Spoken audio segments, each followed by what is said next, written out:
Hi everyone, I'm Yogesh Shroff, partner at Magnus Hathaway Investments and equity research analyst at Goldman Sachs. जब ये war चालू हुई थी, gold पर around $4,800 and अभी कम होकर आ गया $4,000 पे। हमने लास्ट टाइम वीडियो बनाई थी कि चांसेस है गोल्ड 2 लाख रुपए पे भी जा सकता है, but after this war happened पूरी दुनिया के एस्टिमेट्स ऊपर से नीचे आ गए हैं एंड हमारे एस्टिमेट्स भी।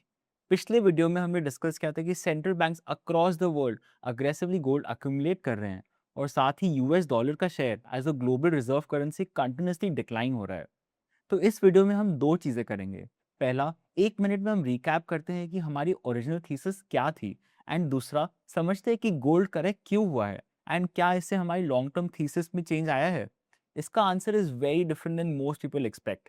आई will also disclose in the end कि what can be the price target for gold. Before we get into the thesis, I want to clarify, we are not like other YouTube channels. लोग video बना के भूल जाते हैं। In our communities we do follow-ups, regular updates of whatever we discuss in these videos. And in this channel, you're getting insight from somebody who has worked at Goldman Sachs. Subscribe to our channel right now and join our WhatsApp community if you want regular updates as well. Link is pinned in the comments. First, thesis क्या है? Thesis बहुत simple है। दुनिया के central banks gradually US dollar से diversify होके gold की तरफ शिफ्ट कर रहे हैं। ये ट्रेंड तब एक्सेलरेट हुआ जब रशिया यूक्रेन वॉर के बाद यूएस ने रशिया के फॉरेन एक्सचेंज रिजर्व्स फ्रीज कर दिए। उसके बाद बहुत सारे कंट्रीज को रियलाइज हुआ कि अगर आपके रिजर्व्स कंप्लीटली यूएस डॉलर में है तो जियोपॉलिटिकल रिस्क बहुत बड़ा है। अगर कल यूएस के साथ आपके रिलेशंस खराब हो जाए तो डेकेड्स की अक्यूमुलेटेड रिजर्व्स ओवरनाइट इनएक्सेसिबल हो सकते हैं। इसलिए सिर्फ रशिया और चाइना ही नहीं, बल्कि पोलैंड, ब्राजील और काफी सारे इमर्जिंग मार्केट्स के सेंट्रल बैंक्स कंटिन्यूसली गोल्ड खरीद रहे हैं। साथ ही यूएस का डेट भी हर साल रैपिडली इंक्रीज हो रहा है। और ट्रंप एडमिनिस्ट्रेशन की अग्रेसिव फिस्कल और ट्रेड पॉलिसीज की वजह से अनसर्टेनिटी और बढ़ गई है। ये थी लॉन्ग टर्म थीसिस। अब सवाल आता है, अगर थीसिस इतनी स्ट्रांग है तो गोल्ड करेक्ट क्यों हुआ? इसके पीछे कुछ शॉर्ट टर्म रीजंस हैं। सबसे पहला रीजन है ईरान इजराइल कॉन्फ्लिक्ट। वॉर के बाद क्रूड ऑयल प्राइसेस शार्पली बढ़े, और क्योंकि global oil trade largely dollars में होता है, कंट्रीज को सेम क्वांटिटी का क्रूड इंपोर्ट करने के लिए ज़्यादा डॉलर्स की ज़रूरत पड़ती है। जब डॉलर की डिमांड टेम्परली बढ़ती है तो सेंट्रल बैंक्स और गवर्नमेंट्स अपने रिजर्व्स एलोकेशन में थोड़ा एडजस्टमेंट करते हैं। इस वजह से शॉर्ट टर्म प्रेशर गोल्ड पर देखने को मिलता है।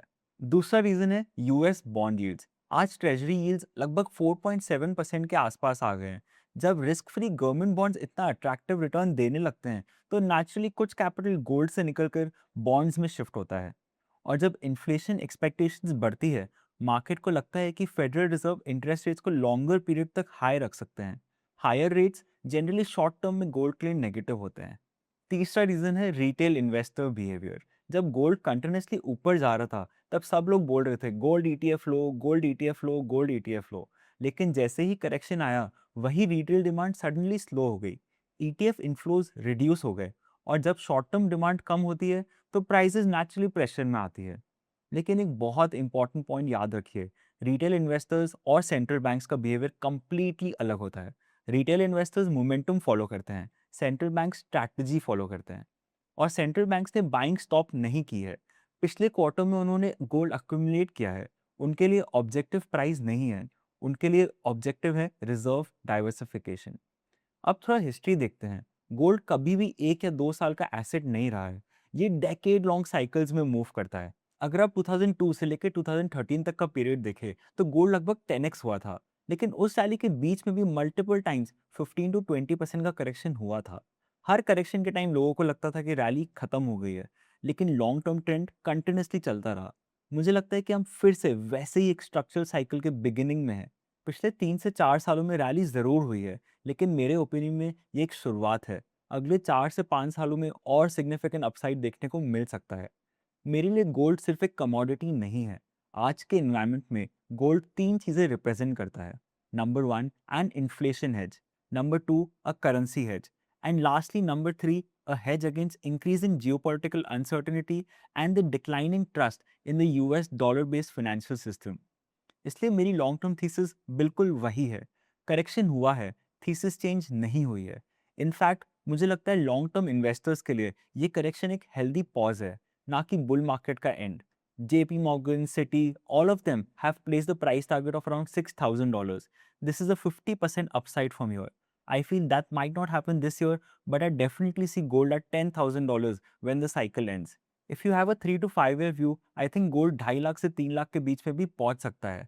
Join our WhatsApp community if you want continuous follow-ups on what's happening with gold, markets, and stocks that we've discussed in this channel. Share this video with your investor friends and subscribe to our channel right now.